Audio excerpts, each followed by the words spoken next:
మెస్సీని తీసుకొచ్చి హైదరాబాద్లోని 200 కోట్ల బడ్జెట్ పెట్టి మరీ ఇటు ఫుట్బాల్ ఆడడం జరిగింది. ఏం చెప్తారంటే దాదాపు ఇప్పుడు ప్రపంచం అంతా కూడా హైదరాబాద్ వైపే చూసిందని చెప్పేసి ఇటు రేవంత్ ప్రభుత్వం పెద్ద ఎత్తున గప్పాలు కొట్టుకుంటూ ఉంది. ఏం చెప్తారు మీరు? ఇప్పుడు చాలామంది పొలిటికల్ స్ట్రాటజిస్టులు కావచ్చు, చాలామంది విమర్శిస్తున్నారు. ఇప్పుడు మెస్సీ రావడం వరకు, వెల్కమ్ చెప్పడం వరకు ఇట్స్ ఓకే. ఆయన అదర్ మెట్రోపాలిటన్ సిటీస్కి కూడా పోయినారు, కోల్కతా పోయినారు, ముంబై పోయినారు, అదేవిధంగా అహ్మదాబాద్ పోయినారు. వాళ్ళు వెల్కమ్ చెప్పినట్టు మనం కూడా వెల్కమ్ చెప్తే బాగానే ఉంటుండే. కానీ 200 కోట్లు అంత హంగు ఆర్భాటాలు అంత చేయడం ఎందుకు? ఒకవైపు మీరే చెప్తారు రాష్ట్ర ప్రభుత్వ పరిస్థితి బాగాలేదు, పైసలు లేవు మా దగ్గర, మనం అప్పు అడిగినా కూడా ఇచ్చేటువంటి పరిస్థితి లేదు. ఇప్పుడు యాసంగి రైతు భరోసా కూడా ఇప్పటికి కూడా ఇయ్యనటువంటి పరిస్థితి. ఎన్నికలు ఉన్నటువంటి టైంలోనే ఇచ్చేటువంటి పరిస్థితి లేకపోతే నార్మల్ టైంలో ఇచ్చేటువంటి పరిస్థితి ఇంకెక్కడ ఉంటుంది? ఇట్లాంటి సమయంలో ఇట్లాంటి యాక్టివిటీని క్రియేట్ చేసి 100 కోట్లు ఖర్చు పెట్టాల్సినటువంటి పరిస్థితి ఎందుకు వచ్చింది? డెఫినెట్లీ ప్రజలు కూడా అన్ని మొత్తం అంతా కూడా చారిటీగానే జరిగింది అని అంటున్నారు పక్క నుంచి కాంగ్రెస్ పార్టీ వాళ్ళు. దీన్ని శ్వేతపత్రం విడుదల చేయాలి, వాళ్ళు క్లియర్గా చెప్పాలి. వాళ్ళు ఇప్పుడు గట్టిగా అడిగేసరికి ఇట్లా అంటున్నారు. కానీ ఖచ్చితంగా ఇప్పుడు సింగరేణి పైసలు కూడా వాడుకున్నారని చెప్తా ఉన్నారు.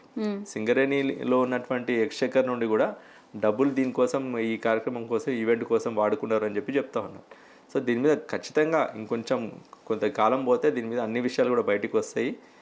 కాకపోతే వీళ్ళు చేస్తున్నటువంటి హంగు ఆర్భాటాలన్నీ కూడా ప్రజలందరూ కూడా ఇంకొంతమంది సోషల్ మీడియాలో ఏమంటున్నారంటే ఆయన చిన్ననాటి కోరికలు తీర్చుకోవడానికి మెస్సీని పిలిపించి హైదరాబాద్ లో అంటే ఈ విధమైన కామెంట్లని ఏ రకంగా డెఫినెట్లీ గతంలో కేసీఆర్ గారి మనవడు హిమాంశు గారు ఏదైనా కార్యక్రమంలో పాల్గొంటే దాన్ని తీవ్ర పదజాలంతో విమర్శించినటువంటి ఇదే రేవంత్ రెడ్డి మొన్న మెస్సీ వచ్చినప్పుడు మళ్ళీ వాళ్ళ మన్మని తీసుకొచ్చి కూడా ఫుట్బాల్ ఆడిపించినారు కదా.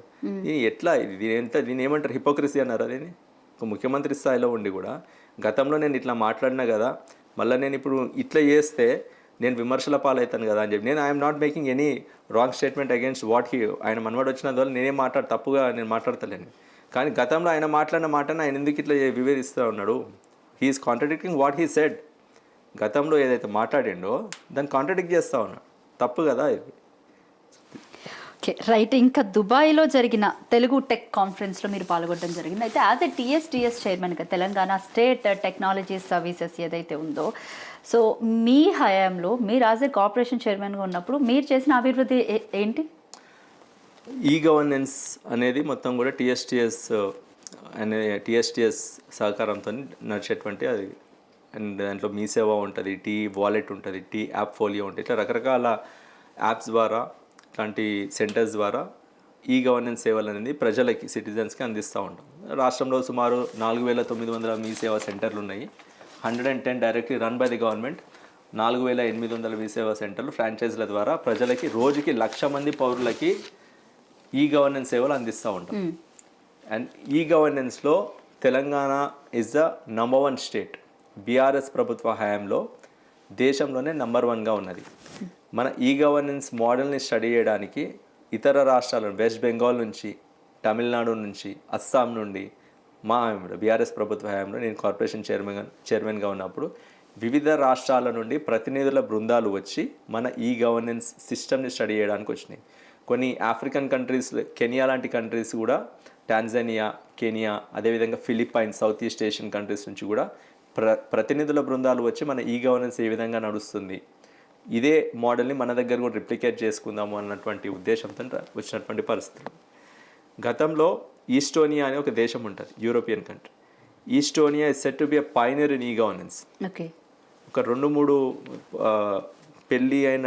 పెళ్ళైనప్పుడు కావచ్చు, ఇమూవబుల్ ప్రాపర్టీ రిజిస్ట్రేషన్ కావచ్చు, ఈ 2 తప్ప మిగతా ఏ సేవలైనా కూడా వాళ్ళకి ఈ గవర్నెన్స్ ద్వారానే అందుతాయి ఆ దేశంలో. సో ఆ లెవెల్లో మన రాష్ట్రంలో కూడా ఈ గవర్నెన్స్ ఉండాలి. ప్రజల సమయం కూడా ఆదా కావాలి.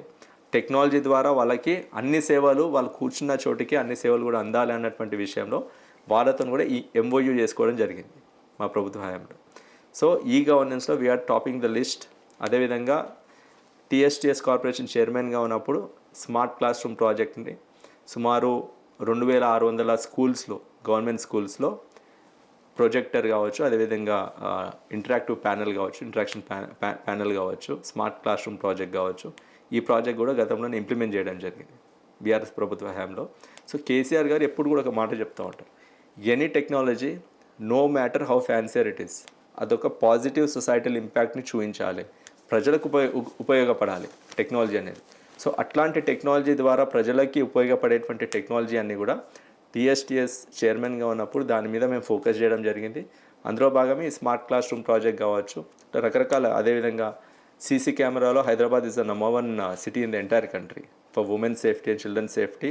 మన స్టేట్లో, మన సిటీలో ఉన్న సీసీ కెమెరాలు వేరే ఏ సిటీలో కూడా లేవు. సో అంత సేఫ్టీ పరంగా కావచ్చు, ఇట్లా టెక్నాలజీ పరంగా we are very much forward, much ahead in the entire country.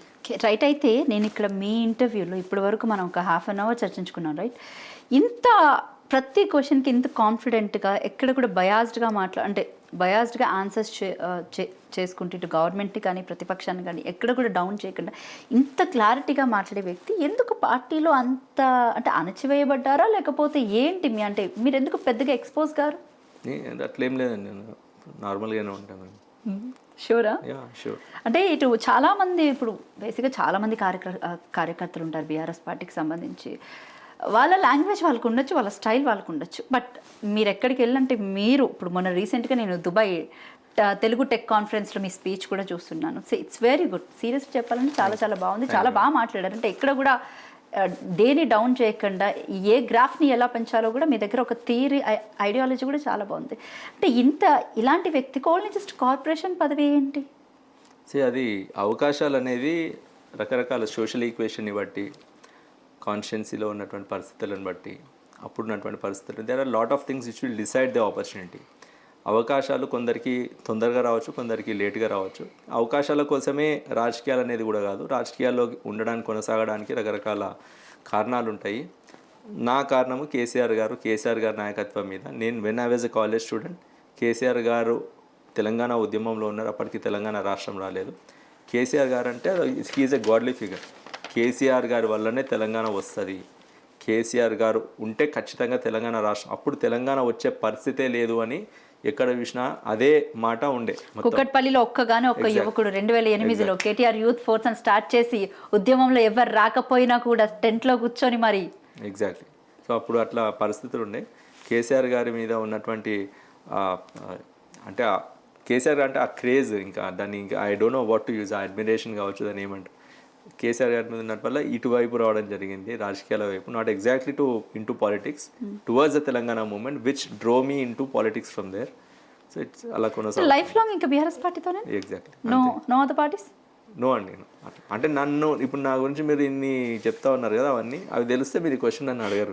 Okay.